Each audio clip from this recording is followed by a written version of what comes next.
काफी दिनों से कुछ भगत भाई बहनों की शंकाएं दास के पास में इकट्ठी हो गई थी और ये सबसे पहली शंका है एक बहन की। भाई एक शंका है, समाधान करो प्लीज, और ये मैसेज ग्रुप में मत डालना। भाई मैं फोन 1 मिनट के लिए उठा लो प्लीज। अच्छा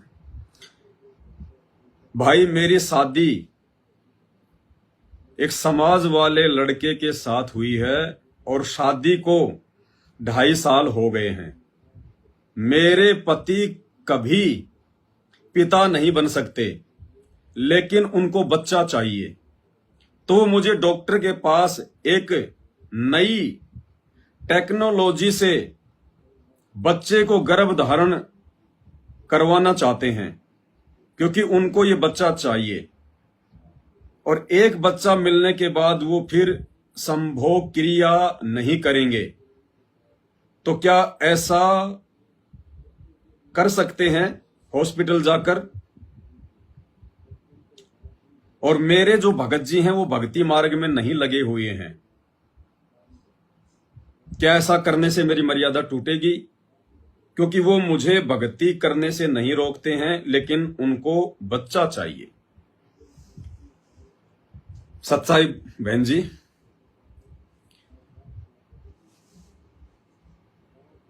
देखो बड़ी मुश्किल से परमात्मा ने ये अनमोल मनुष्य शरीर हमें दिया है भक्ति करने के लिए। और गुरुदेव भगवान ने बताया कि इस भक्ति मार्ग की दृष्टि से वो आत्मा परमात्मा की विशेष आत्मा है, बड़ी सौभाग्यशाली आत्मा है जिसकी कोई संतान नहीं है, जिसकी संतान नहीं है।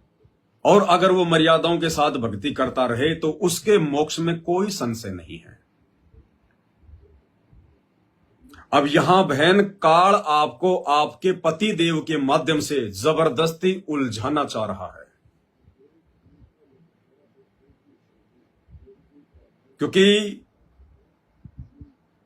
जिस विधि से आपके गर्भ में बच्चा बनाने की जो प्रक्रिया होगी, वो प्रक्रिया है किसी दूसरे व्यक्ति का सीमेन, किसी दूसरे व्यक्ति का वो पदार्थ आपके गर्भ में डाला जाएगा।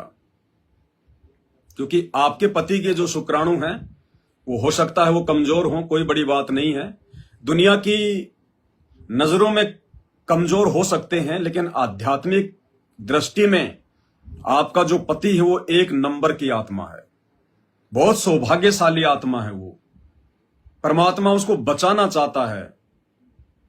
बच्चों के माध्यम से आगे आप लोगों के संस्कार ना बढ़ें, काल आप लोगों को ना उलझाए और इसी जन्म में आप दोनों का मोक्ष हो जाए। परमात्मा आप दोनों को बचा रहा है, लेकिन आपका पति अनुपदेशी है, तो काल तो उसके माध्यम से अपनी बकवाद जो है वो करेगा। और आपने जो मैसेज में लिखा है कि क्या मैं ऐसा कर सकती हूं, इसका मतलब ज्ञान ढंग से अभी आपको भी समझ में नहीं आया, ज्ञान की गहराई में अभी आप भी नहीं जा पाई हो परमात्मा के मिशन को, और अपने आत्म कल्याण के विषय में आप भी अच्छे से नहीं समझ पाई है। वरना आपको यह बात बोलने की आवश्यकता ही नहीं थी। क्या मैं उसका सहयोग दे सकती हूं? परमात्मा ने क्या बताया बहन जी? व्यभिचार। अब व्यभिचार बहन जी चाहे किसी दूसरे व्यक्ति के साथ में आमने सामने होके कर लो, या चाहे किसी दूसरे व्यक्ति का सीमेन, उसका वीर्य डॉक्टर के माध्यम से अपने गर्भ में डलवा लो, बात एक ही है बहन जी, व्यभिचार की श्रेणी में आता है।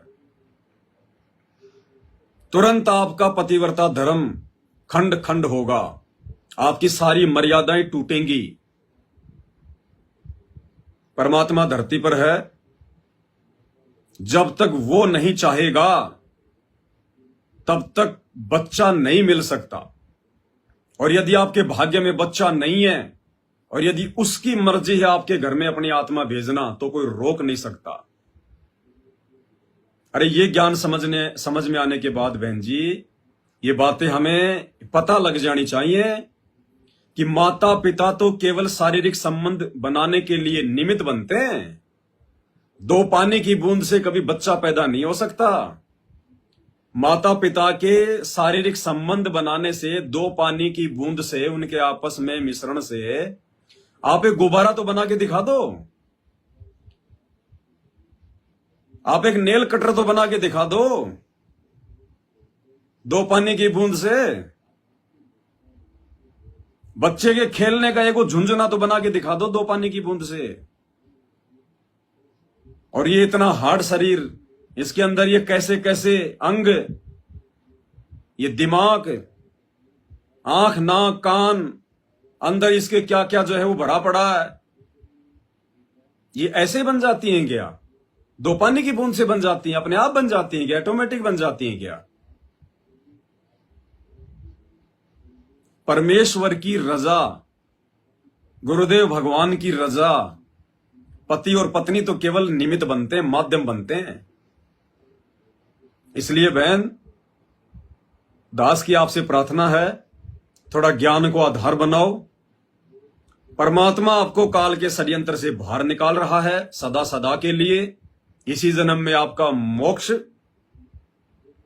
और आप जबरदस्ती अपनी अज्ञानता और अपने पति के दबाव में आकर, क्योंकि दबाव में वो ही आएगा जिसको ज्ञान नहीं होगा। जिसको ज्ञान हो जाएगा वो तो ब्रह्मा विष्णु महेश के दबाव में नहीं आ सकता, काल के दबाव में नहीं आ सकता। ये सांसारिक जो पति हैं, ये तो है कौन से खेत की मूली।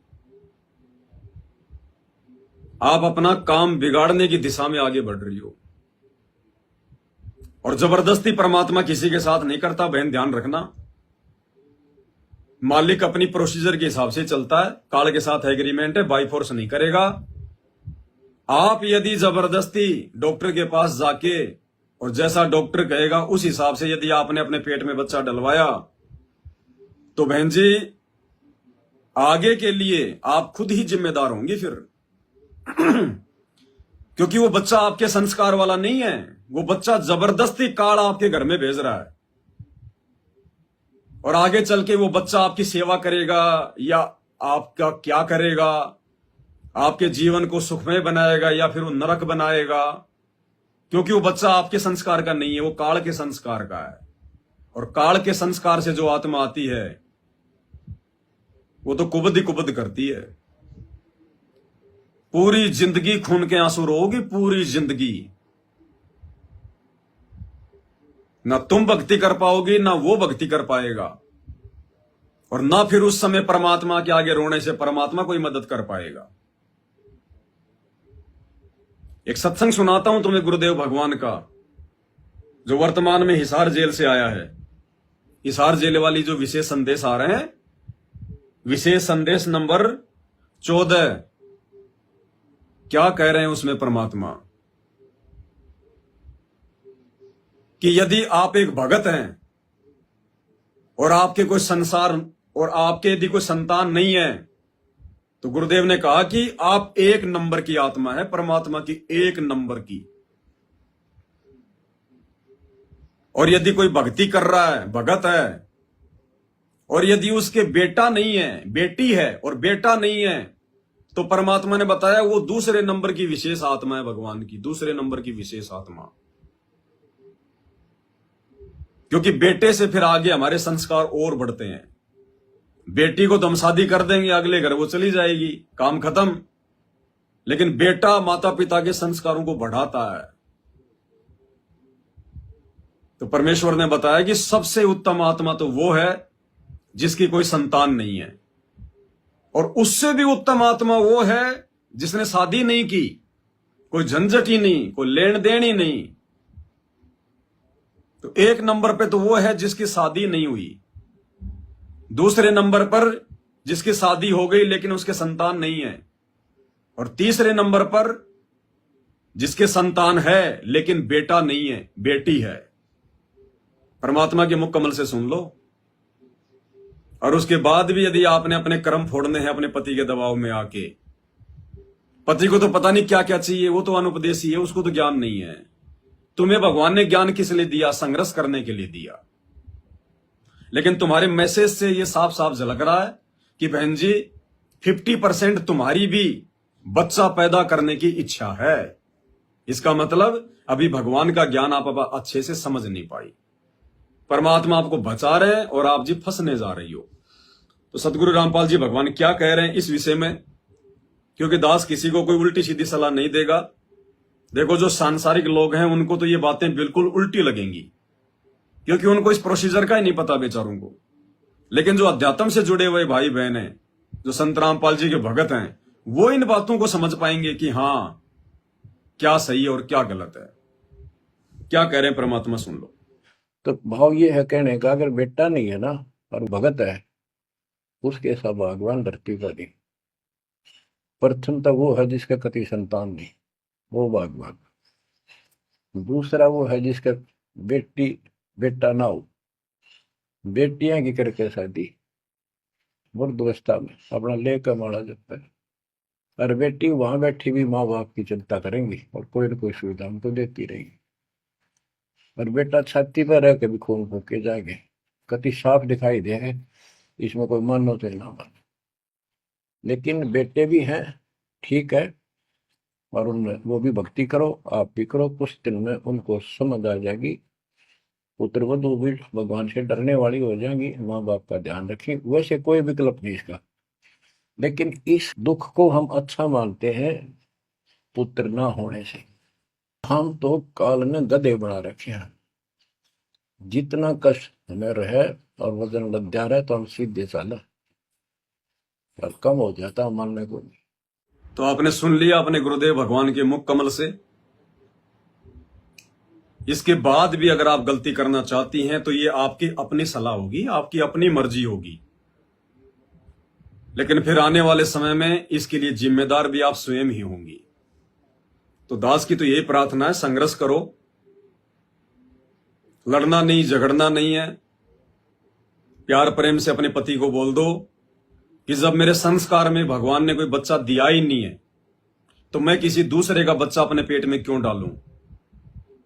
क्या तुम्हारे अलावा किसी दूसरे का सीमेन यदि मैं अपने गर्भ में डलवाऊंगी तो क्या इससे मेरा पतिव्रता धर्म नष्ट नहीं होगा? क्या मैं व्यभिचारिणी की जो है संज्ञा में नहीं आऊंगी? क्या तुम्हें इस बात का आजीवन नहीं पता चलेगा कि वो बच्चा तुम्हारा नहीं है, किसी और का है? क्या मुझे इस बात का पता नहीं चलेगा कि ना जाने वो किसका है? कोई शराबी है, कोई कबाबी है, कोई ऊंची सोच वाला है, कोई घटिया सोच वाला है, कैसा भी हो, लेकिन दूसरे का सीमेन अपने गर्भ में कौन डलवाएगी? समझदार औरत नहीं डलवा सकती। अगर तुम्हारी पुत्र प्राप्ति की भी अगर इच्छा है और यदि तुम ये भक्ति भी मर्यादा में रह के करते रहोगे तो परमात्मा बेटा भी दे देता है। ये लाल देना तो उसके हाथ में है, दुनिया को दे रखा है। एक तुम्हें दे देगा तो कौन सी बड़ी बात है। लेकिन मालिक को पता है कि तुम मर जाओगे, तुम फंस जाओगे, काल तुम्हें यहीं भी भुलो लेगा, डगमग कर देगा, भक्ति कर ही नहीं पाओगी।